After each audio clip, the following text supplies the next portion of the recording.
Hey, everybody, and welcome to week 9 in the Stregoneria 101 rebooted course. This week we'll be talking about journeying and journey work. Without further delay, because of circumstances and things going on at the time that this is being recorded live, I'm going to try and keep tonight relatively brief, because I'm losing my voice. I've got a respiratory infection and want to make sure that I get all of this out. So let me share the screen.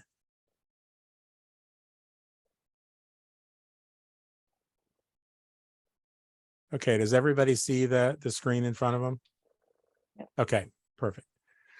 All right, so as I said, this week's topic is called Mystic Journey Work. It is module 9. For those who took the original course, I recognize that this is out of order from the original plan, but that is intentional, so don't sweat it. You didn't miss anything. So often referred to in pop culture, journey work is often called shamanic journeying.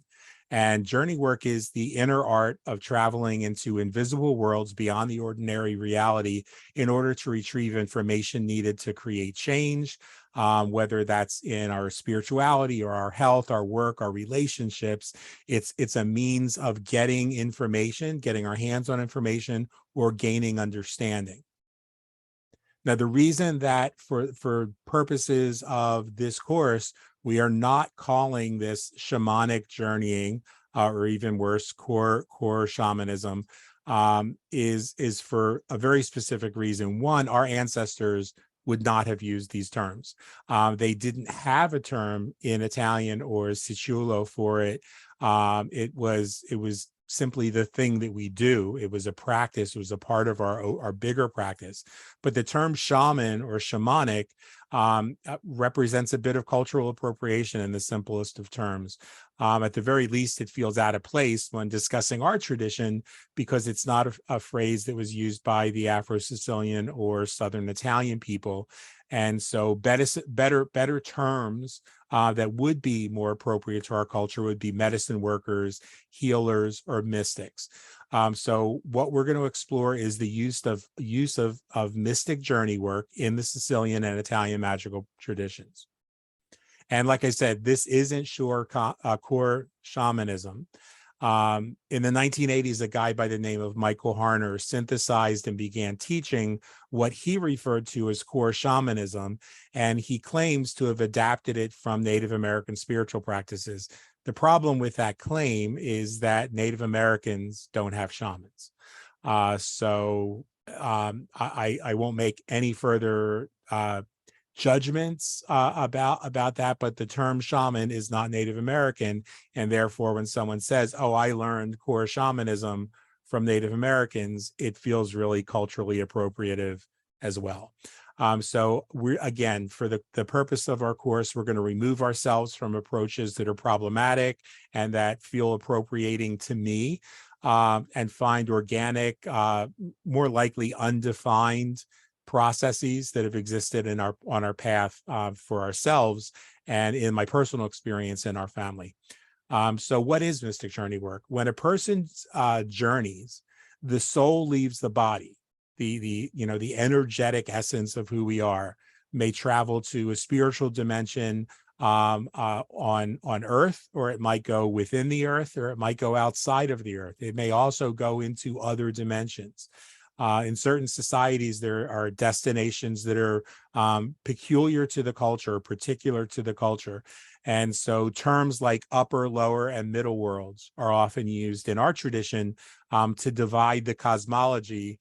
But I want everybody to kind of know that while we share that with a bunch of other traditions, they don't always mean exactly the same thing. So if you're talking with somebody and they're from another tradition, it's always better to ask them, what does that mean for you in your tradition? Or how does that express in your tradition? And simply to say, I just want to know where there's intersection with our tradition and where there's maybe divergence of expression, because neither is right or wrong. These are just labels that we give to things that are really kind of intangible. and that are really super intersectional, particularly when we talk about some of the dimensions on this in this experience of life, like upper, lower, and middle world. That we can get into some really interesting philosophical conversations about what that means. And I'm sure that our ancestors did. Now, the reason that we do this sort of work is that it's critical in coming into our own power. It's critical in discovering our personal magical path, because it helps us to see past the limiting constructs that we've adapted to or adopted within our natural world. Constructs that may have been taught to us, constructs we might have adopted from other people's ideologies, and it frees us from the fear and the chaotic data that might be holding us back on our personal path. It provides greater clarity and purpose to our work, and it provides us a framework within which we can work with our ancestors in a slightly different way. Some people find this really useful. Other people find that they have very little need for it. So it's not one of those things that should ever be kind of imposed on somebody. But it's a good tool to have in your tool belt if you're feeling a little bit limited, or you're wanting to take things to the next level, and maybe explore things from a different perspective. This could be one of those things. So let's talk a little bit about how we go about doing this. The mystic journey occurs when we shift our awareness or our consciousness in order to allow part of ourselves, our true essence, to leave the body.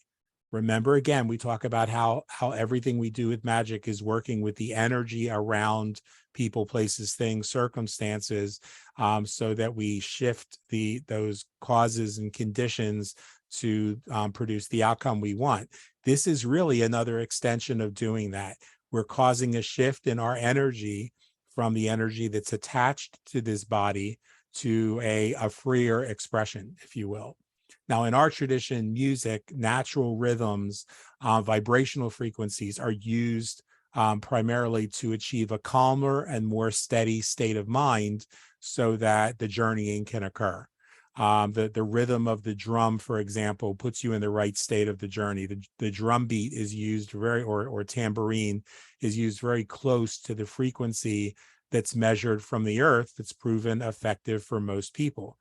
You might also feel like this might sometimes be a rhythm that's resonant with the rhythm of your heartbeat or the rhythm of your breathing. For different people, they'll latch into or key into different rhythms. The journey is then achieved when the practitioner, sets their intention. How you get the soul to leave is one of those things that I think's impossible to describe. So it's like trying to explain walking.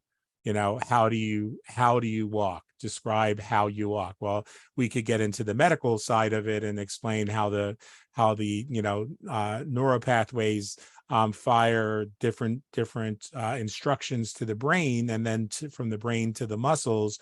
But that still doesn't tell us how we actually walk. That just describes the mechanical function. So it's difficult to put into words how you get your legs to move. It's the same thing with journeying. How do you get your body to your true essence to disembody? It's one of those things you do it by doing it, by practicing it. And at first, some of what we share tonight might not come really easy for some of you, and that doesn't mean that it's not for you. So if it feels like it's something you want to pursue it with passion, pursue it with focused intention, and give it an opportunity, because none of us that's ever done any kind of journeying, or at least because I'm sure there are some people for whom it came really natural. It did not come natural to me. It's something I had to really work on through my teenage years, to really get to a place where I was comfortable being able to go into that state where I didn't feel fear, where I didn't feel uncertainty, or was I doing something wrong, or and where I learned how to get my ego out of the way so that I wasn't trying to guide the journey itself. So All you'll need to get started in order to do this effectively is a comfortable place to lay down or sit with your back supported by a wall, a cover for your eyes, preferably, so that you're not being distracted by flashes of light. And if you see flashes of light, you know that they're coming from the inner landscape, not the outer landscape. A drum beat to journey to. You can also use guided journey work. There are vibrational frequencies, recordings on YouTube that you can use, and then we have an entire set that the University of Stanford put together. Stanford put together this research body that we've talked about in the past of different vibrational frequencies that you can use for going on specific journeys. And for the people who get into a more advanced practice, this isn't the right time and place to get real technical about it, but I can meet with those researchers and have specific frequencies created for you that get embedded underneath a soundtrack that works with your elemental frequency, that allows you to be able to do a journey work that's based on some of the stuff that we know about you. That's based on those elements, based on the time and place of birth, based on all these different factors. But really and truly, I discourage people from going that route when all it takes is a drum beat, the beat of your heart, the rhythm of your breath, the rhythm of the earth. It still remains my personal favorite way to do this. It's the simplest way, and it's the way our ancestors would have done it. They wouldn't have had universities to go run to make special CDs for them.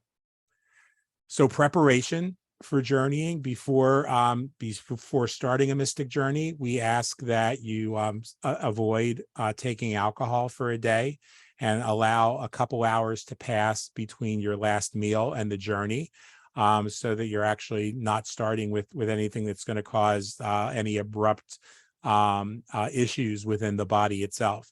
Choose a place where you could be undisturbed and comfortable for about a half an hour to an hour. You'll need a device like headphones with which you can listen to a YouTube drumming track, for example. And then sit in a comfortable position or lie on the floor. If you lie in your bed, there's a good chance you're going to fall asleep. So we say, lie on the floor or recline in a chair that you don't normally sleep in, so that you're comfortable but able to still maintain a bit of awareness. And then you set your intention, and this is the most important part of it. So for every trip you take, you'll need a clear intention. And I chose those words specifically because another type of journey work that we will talk about at another point in time is the Great Sacrament journey work that a lot of our ancestors would have done, which is relies on medicine, on earth medicine like psilocybin or Amanita muscaria. But for this, I want it's super important, especially if you're curious about taking those deeper trips. It's super important to learn how to do this with no external medicines, no plant medicines. You do this of your own power, so that you understand that even when we do plant medicine as an adjunct, it's our own power that's guiding the experience. That prevents you from having bad experiences on that kind of a journey. So in the long run, you could do it for healing. You could do it to get advice for yourself or for others. But for your first trip, we want you to start with the goal of simply exploring a non-ordinary reality. Just sort of be the observer, and get a grasp on how the whole journeying thing works. The less expectations you bring to the experience, I promise you, the better it's going to be. So a lot of people will begin by setting their intention by saying something like helping spirits or ancestors named and unnamed, seen and unseen. All you who seek to help me and guide me on the path of my purpose, I honor you, and I ask for your protection and assistance on this journey. I ask that you, and then insert your intention, help me explore the non-ordinary reality and get a handle on what journeying is all about. And help me to journey to the lower world or the upper world or the middle world, in a way that would be the most helpful or the most useful to me at this time. Show me my true nature, the true nature of my health situation, true nature of this relationship situation, of your financial situation, whatever that is, and help me to see the root belief at the core, whatever, like I used in the example, fear of intimacy, my core, what's the root belief at the core of my fear of intimacy? What's the root belief at the core of my financial troubles or my health troubles or my hesitance to do journey work? And so you set a very simple but very clear intention, and then identify your starting point. And this is important. So you're going to want to think of an actual location that you visited and can remember well. So if you want to ascend to the upper world, you might choose the top of a tree or a hill or a mountain, or the roof of a cathedral or a very famous building that you've been to that has smoke rising from it. For the lower world, you might want to choose a cave or a hole in the ground, a waterfall, or even your kitchen sink. If you want, somebody in the first course said, I couldn't think of any place that I've been, but water goes down the drain. Who am I to say that worked for them? So it could be as simple as that. But it's advised that you keep just one entrance in the upper world and one entrance for the lower world. Now you can change them down the road. This isn't something you're locked into, but choose a place you have a strong connection to. So for me, I could tell you that my entrance to the lower world is Anna Ruby Falls, because it's one of the most breathtaking places that I've been.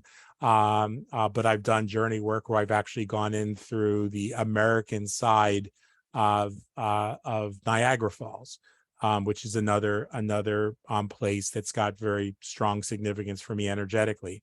My place to ascend into the upper world, I don't talk about with people because it's very personal. But pick those places that have a really strong tie for you, because then it's going to be easier. The reason for that is it's going to be easier not only to start your journey, but it's also easier to end your journey and come back to where to that place. So you're going to start with a calm mind, with quietude around you. Let the drum track start to play. Close your eyes. Repeat your intention several times if necessary, and then visualize and feel yourself being at the entrance to that realm. So that the entering that waterfall, that's going to take me into another world. And once you do, imagine your next step. So going into the waterfall and see what happens next. Going into the cave, see what happens next. Allow yourself to explore the spaces that your mind generates. So if the next step that you take, all of a sudden you see a brilliant light or a different color, or a change of scenery, then explore it. Take a look around, see how that makes you feel. Smell, breathe in deeply, get a sense of the smell. It's normal to get stuck at a particular point when you're first doing this. It's also very normal to feel a bit of fear at some point during the trip. The important thing to remember is that you have that invisible lifeline that takes you back to where you're supposed to be. So you can't journey too far. You're not going to get lost. But several people have shared in the previous iterations of this class that at some point they started to get nervous. And when that happens, you can always take a couple steps back, or you can go back to the entrance of the cave or the entrance of the waterfall or wherever. And if it's too much for you, you can always open your eyes, and that'll take you right back to your body, right back to where you are, because you're shifting that energy, you're shifting that awareness, and boom, you're right back where you need to be. So kind of try and let go of anything you've seen about journey work in movies or read about in books. Remember that fiction often takes crazy liberties with stuff like that. This isn't a horror story. This isn't a scary movie. This is a beautiful experience. And then when you've spent about 30 minutes, and you'll know by the video that you choose. I'm going to actually look for the video that we used on the first course, and I'll include it with the materials tonight when I upload it. But you'll know how long your journey is going to be. So you'll either play the video once through, or you'll set it on loop to be able to take a longer journey. I think they're generally 30 minutes to an hour. And at the end of the track, you'll hear the drums change their pattern. So that's one of the techniques that's used in Journeywork, is the drums start off with a particular pattern, and then take you deeper into a slower, more rhythmic pattern. And then at the end, those drums change their pattern to bring you back into the higher, the more chaotic vibrations of the physical world. And so shamans and mystics believe that this is really important. So when you start going back quickly, when you start going back quickly. Go through the last hole or the last gateway that you passed, and then the one before that up to the place where it started. And they believe this is important because if you skip it, the mythology says your soul will remain there. So when the change in the pattern happens, just know that you're going to find your way back home. I don't want people to hear that as, oh my gosh, I might get stuck somewhere. It wasn't that kind of a warning that the mystics and shamans would issue. It was a warning of, this is going to be a really beautiful experience, and you're going to be tempted to just want to stay there because it's really a chill place to be. It's really a beautiful and an amazing spot to be. So when the drums change their beat, discipline yourself into knowing that, okay, I can always come back here and I can always enjoy this again, but now it's time to come back and process this and use this in my practice. So it's not the, oh my gosh, you're going to be stuck. It's the, you might be tempted to want to stay stuck. You might be tempted to want to hang out there longer. Come back when the drums change their beat. And, when you've done this for 6 months, or you've done this for a year, or whatever it is that makes you feel fully in control of your power, when you want to go for a couple hours, as I did last night, then you could do that. Because then you'll know that, okay, I'm staying here for a couple hours because I need to heal, I need to renew, I need to shift perspective or find some answers, but I'm going to come back in a couple hours. And it keeps you from kind of, staying in that spiritual, it keeps you from doing spiritual bypassing in the simplest of terms, using this as a place to escape your power rather than come more fully into your power. And then journaling. So I'm going to move this slide to the other side. Write down your experiences in as much detail as you can remember as soon as you come back. As soon as you open your eyes, start journaling. Every journey is like a piece of a puzzle. So it helps you to build your mystic knowledge, so that you can interpret your next trip a little bit better. It'll help you to get to, your next trip. You might still go through those same several portals to get to a place, but you go through them in rapid fire succession to get to a new place you've never been to, or to get to that place where the realizations come. And you don't have to take so long because you're not so scared of the dark. You're not so scared you're going to trip on something, or encounter something that throws you off. And just, keep those notes. And again, don't feel like your first time has to be a woo-woo experience. It just has to be an authentic experience, and allow that to build on itself. You could choose to share those notes and experiences with others or not. That's entirely up to you. I ask, unlike all of our other courses, I ask that you not put in writing your journal notes from this experience under the course. Keep this for you. If you want to share it with one another in conversation, that's perfectly fine. But this is something we would share with people with whom we have a relationship. The reason that I can comfortably say that my entry into the lower world is through Anna Ruby Falls is because there's a piece of that story that I'm intentionally not telling you. So you wouldn't tell somebody where you get into a place, because there are people who know how to use information against us in everything that we do in the mundane world and the magical world. So I tell you Anna Ruby Falls because then people get a picture of, anyone who's ever seen Ruby Falls knows it's gorgeous. And it gives them a sense of, oh yeah, okay, I remember this waterfall I went to. But there is a step that I'm not telling you about once I go behind the falls, that I leave to myself.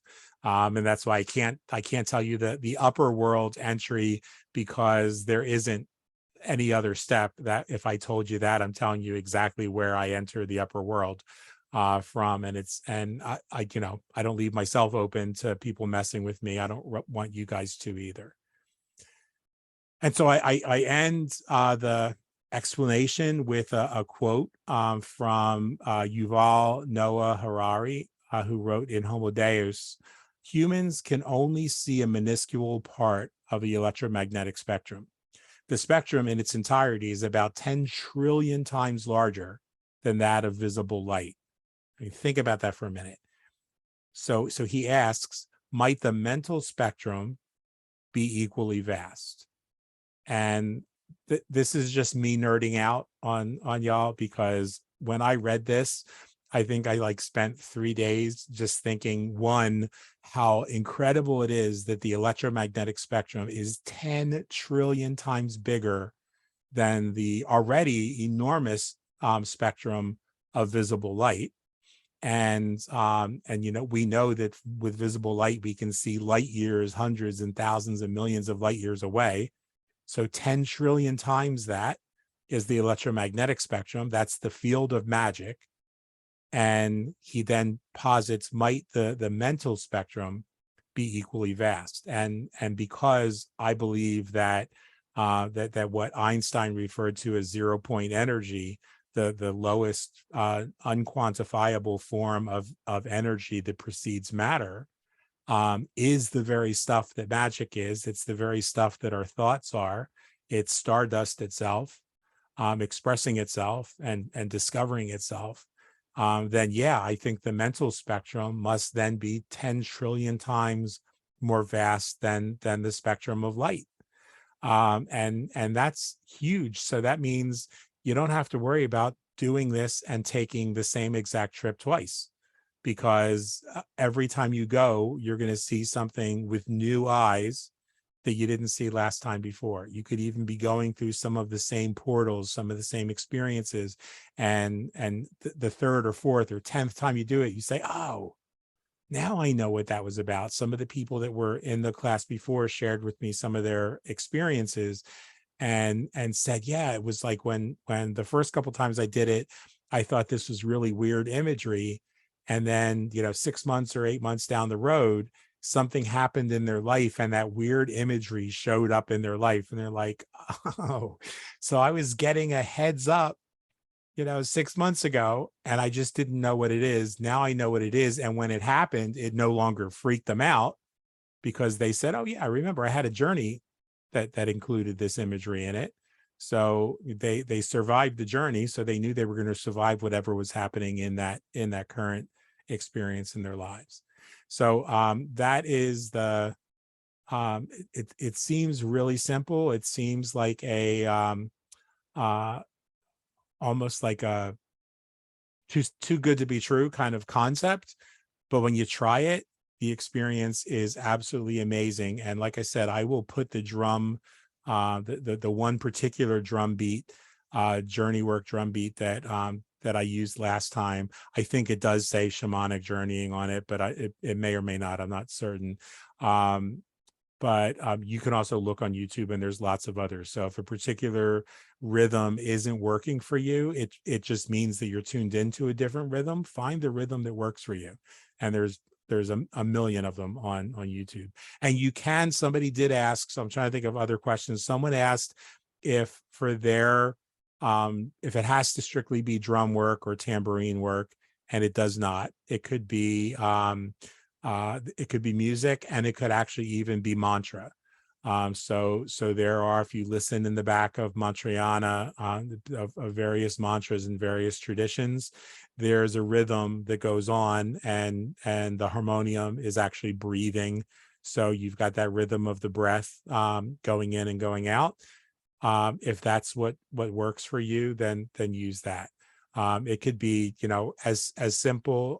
I've done journey work where I didn't feel like getting up and turning on YouTube, and I didn't want to change the lighting in the room, where I just used the clicking of the clock on the wall as just that rhythm. You're just trying to find a rhythm that you can tap into that's different from your day-to-day experience. It slows the mind down, slows the thoughts, and once you've done this, you'll find the key, and you'll be a little bit amazed. And it's okay to kind of be giggly and amazed at first too, at just how easy it is to pop out and to go on this journey. But there's something that happens in keying into that rhythm that makes it possible, and I can't tell you any deeper how that is.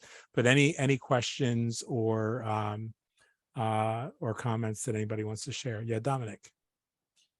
Okay, so this was a bit of a hard pill to swallow, doing journey work this year.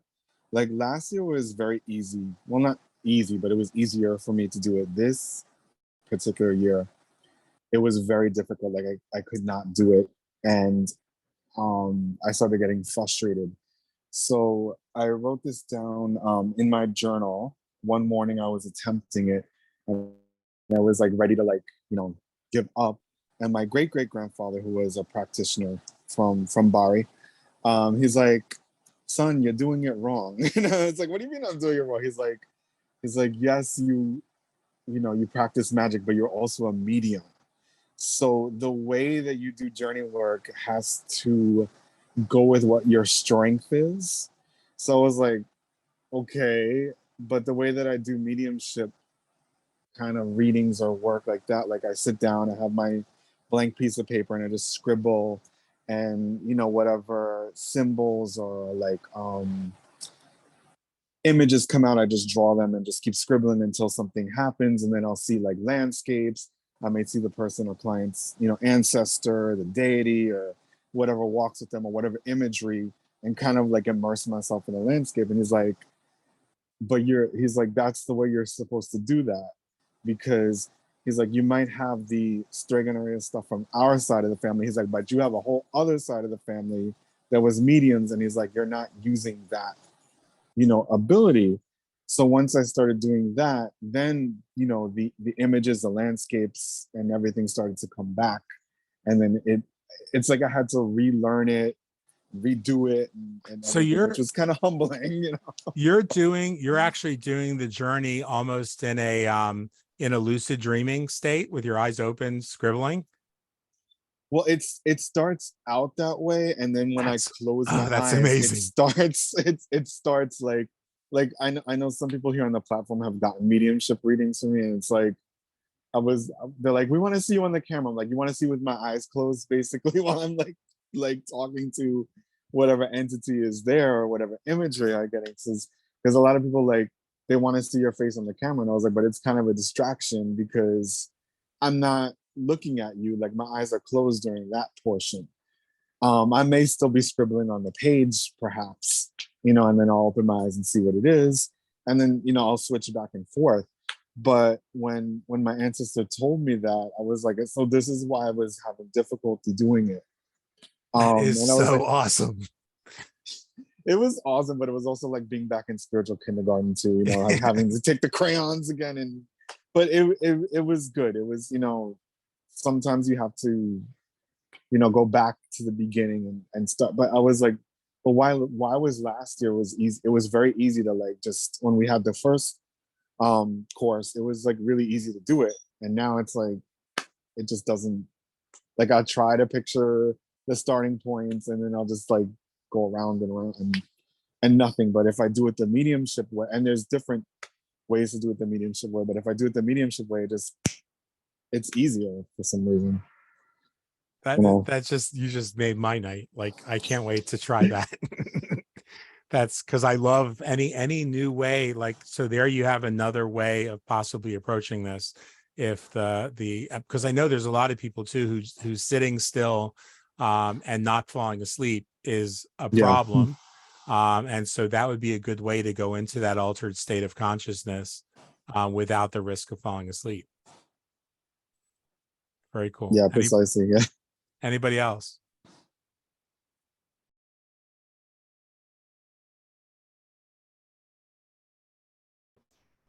Um, yeah, I think I have a question. What Dominic was saying resonates with me in that, in my experience, I've never been able to really have journeying work by finding an entrance point. What I have found happens is if I'm laying with my eyes closed, after a period of time, something will happen where I will realize I can see the room, but my eyes are closed. And then I'll go someplace. And based on where I am, I can tell which world it is just because of like what it's made out of. However, and this was something I was pretty good at doing for a while, but actually I haven't been able to do it for probably a couple of years. And so I was wondering, why would that change? It It's seems like it should be the opposite. Like you should get better at it. Well, and it doesn't mean that you didn't get better at it, but I think there's a couple of things that could happen. One is I've noticed the older I get, the more subtle those shifts can take place. So I can do the same type of work that I would do with all this preparation and listening to the drums and things like that. At times when I absolutely need to do it, like when we found Craig's best friend dead in his apartment, I needed to find out what was going on. There were too many questions, too many possibilities of what could have happened, and the coroner wasn't getting there on my time. They were getting there on their time, and so I needed to go into another world. And I knew that I couldn't lay down, in this particularly rough neighborhood on their porch. Particularly not when cops were coming and coroners were coming. I didn't want to be mistaken for the one they were coming for. And so I just sat and became the air, became the wind, and did my journey. So it was a much more subtle kind of trip because there were still people all around me. I could still hear them. I wasn't like normally I would be out and on the journey. In this way, I was on the journey and I was talking to our friends and finding out exactly, like I told everybody exactly how he died before the coroner came and did a tox screen and said, yeah, this is exactly how he died. And they were like, how did you do that? And I was like, it's, you know me, you know what a weirdo I am. I needed to check in with Ryan because I needed to know what happened at the end, and I needed to know if he suffered, and I needed to know if there was if this was an intentional thing that happened, if this was an overdose, if this was a health thing, as it turned out to be. I needed to know. There were too many possibilities, knowing all the circumstances around him, and I needed to know how I needed to be present to and prepare my husband for what he was about to hear. And so that could be one of the reasons, is that you're just getting better at it and it's more subtle. Another reason is we don't lose it, but if we don't use it, it may be that we're focusing on sharpening other skills. And that's why I said, for some people, this might not be the right time for them to learn how to do journey work. They can always come back to this module later if they've never done it before. But they should at least give themselves a chance. So maybe just give it a chance. Maybe there's, because the people that are attracted to this school and this course are generally a whole different level of people than everyday folk. We're also a lot more sensitive to the energy of the shit show that's going on in the world. And this isn't necessarily a time, except for specific circumstances, that we want to necessarily be doing journey work. We might be doing magic, social justice magic, activism magic, healing magic, empowerment magic. And we don't have the luxury of, follow la la la journeys. So it might also be that you're just so busy doing magic in your world that really matters, that you've not taken the time to do this. And this can be a treat. Like if that's the case, that you've been doing all those other things, I encourage you to take this time and let it be a kind of a retreat for you for 30 minutes, just to recharge and see what happens. Okay, thank you. You're welcome. Megan, I saw you unmuting. Yeah. Okay, so two things. One, a lot of people do this through ecstatic dance. Not me, but that's another way to jump off for people who are interested in like a different way of doing this, that like this doesn't work for me or that doesn't work for me. I know a girl who does this. She actually goes to like these ecstatic dance.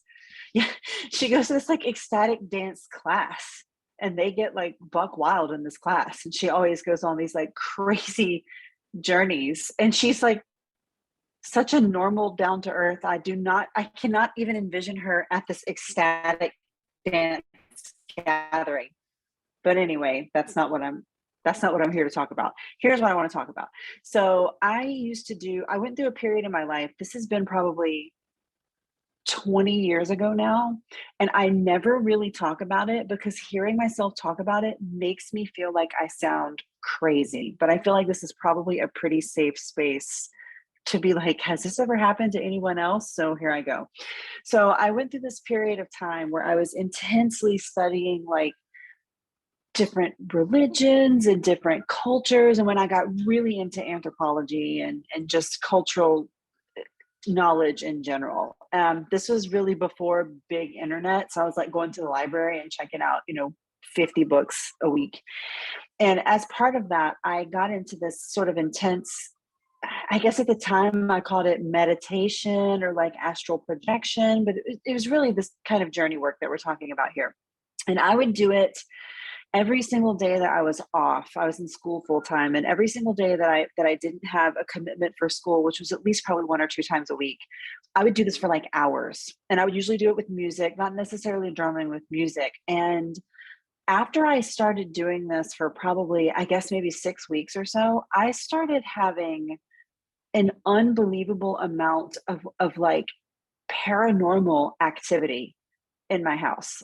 Just shit all the time going on. And I was like, I have done something. I don't know what I have done, but it was like disrupting my life. It was disrupting my family. No one could sleep. My daughter was having a hard time. She was a toddler at the time. She was like 2, because she's almost 23 now. So yeah, she was like 2 years old. And I mean, it became so disruptive to my life that I was like, shut it down, don't do it again. And I have never tried it again. So I mean, I'm gonna try it again, but I gotta say, well, here's what I'll say, and this is what I recommend to people who've had experiences like that. And one of these days, I promise I will remember when I'm doing the presentation to mention this. It's important that you pick your portal and use the same portal, because you're making it a place where only you can get in and only you can get out.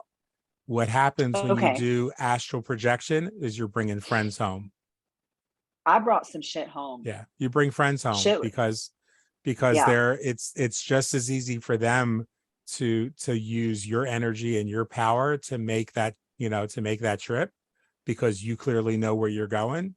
That they're hangers on. So you really kind of almost do you're doing an energetic cleanse or detoxification as you go through that portal. It's like a door only you can open and a door only you can leave. And that's why you can never get stuck there for real, because it's your door. Yeah. So and I didn't really, you're right.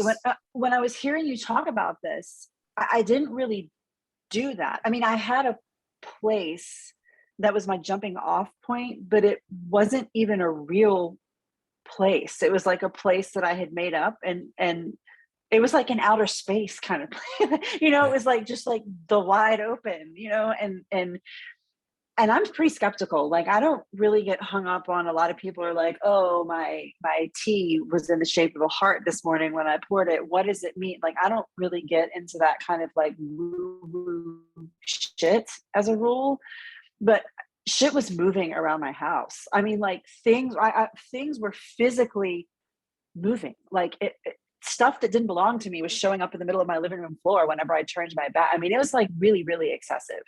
So I never really thought about the fact that it may have been my jumping off point that I used. I mean, I felt like I set up a lighthouse, and all of a sudden, no matter what I did, I was like a highway for any sort of wandering soul that wanted to move my keys or whatever. Yeah.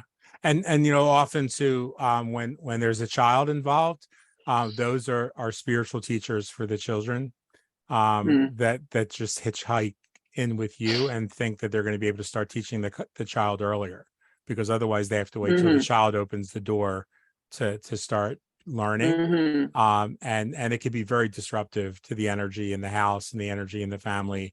There's somebody a lot of us know that happened with a lot of us from the first iteration of the class knew that was having that very experience. There was some crazy stuff started happening in their house, and it was because they have a very gifted child, and that gifted child wasn't ready to start learning yet. He was just barely ready to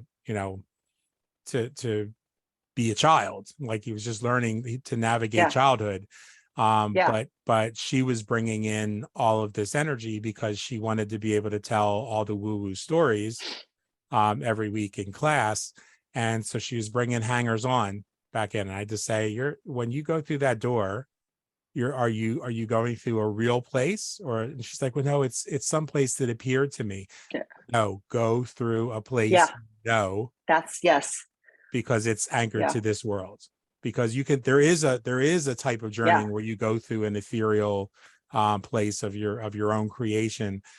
This isn't that thing. That's not journey work. Yeah, that is exactly what I was doing. It was an ethereal place of my own creation. Yeah. That is exactly how I would describe it. And it was very disruptive. Like I said to my daughter, a lot of it did center around her. And fun fact, she, as an adult now, she actually is schizophrenic. And I've always wondered how much of, the line between significant mental illness, especially delusion and hallucinatory mental illness, and spiritual, like true awakening and vision is really pretty thin. Yeah. And there have been several times in her life when I've been like, is this a hallucination, or is this like an experience that she is having that's different than my experience? And I don't know the answer to that question, but she's significantly mentally disabled as an adult and on full disability as a paranoid schizophrenic. That's real life. Yeah. And those two things can exist at the same time, as they could be, paranoid schizophrenic and highly intuitive psychic. And I think she's probably both. Yep. Yes, I think she's both. Speaking of the first part of so thank you for that, because that'll be a very good instruction for everybody watching. But speaking of the first part of your question, or first part of your comment about ecstatic dancers, we happen to all know one, and she's in the room with us. So, Tara, why don't you tell us a little bit about your, as someone who guides people in ecstatic dance and who's experienced it. Anything you want to share or add to that about the experience of journeying while dancing? Put me on the spot. Yep, it's what we do. As far as the journey with dancing, because it's such a different environment, right? It's set up, it started in Big Island, Hawaii. Now it's a global movement, which is absolutely beautiful. But to go somewhere as a participant and as, facilitating and DJing them, it's like, what words can I use? Just an amazing thing to be somewhere and allow this space for people, to play this music, like we're talking about the drumming, right? To play music with the intention of helping to bring things up in people, and to help them heal and move through stuff, however that is. You know, there are people that are just laying down or doing yoga or stretching, or people jumping around and dancing. Like there's no, hey, I'm in a, you know, there's electronic music, you know, it can be tribal and this and that, but it's not like, oh, I'm going somewhere and I have to, like, you know, show this off. It's all about, because of that silence, you know, there's no talking on the dance floor. Everyone, you know, for the most part is usually barefoot. There's no cell phones, and it just allows you to get in your body. You're in a room full of people, but it, you know, allows you to just get in your body, feel the music, tap into it, and then allow whatever wants to come out to just move through you. And it's so therapeutic and cathartic, and people can, you know, laugh and cry and have these amazing experiences afterwards. So I can absolutely see the how that would come together with what Yeah. we're talking about as Yeah, far there's as work, just, you know, like in that different sense of. there's another piece of this that's sort of the as polarity goes, it's the other side of this, which is the journey work where you're not going out of the body, you're going into the body, becoming more present in the body. We'll talk about that at another time. But I just wanted to get some feedback from you, because I watched you trying to suppress a smile as the words ecstatic movement and dance started to come up. And so thank you guys for being here. Thank you for holding space for me through what my family is going through right now. That was in no small part one of the reasons why I knew I had to be here tonight to teach class as normal. It's one of the few normal things that I can hang on to this week in a week of uncertainty and abnormalcy. You know, that allows me just allows me to really stay grounded when talk about crazy stuff happening in the house. You know, crazy stuff is happening in the house because I'm you know, the one that calls everybody in, and Craig is finally at a place where he's comfortable with some of the nuts stuff that happens in the house happening in front of him, and knows, oh yeah, John Michael's at it again. And this is one of those times when we've had to have ancestors present and my dad present, and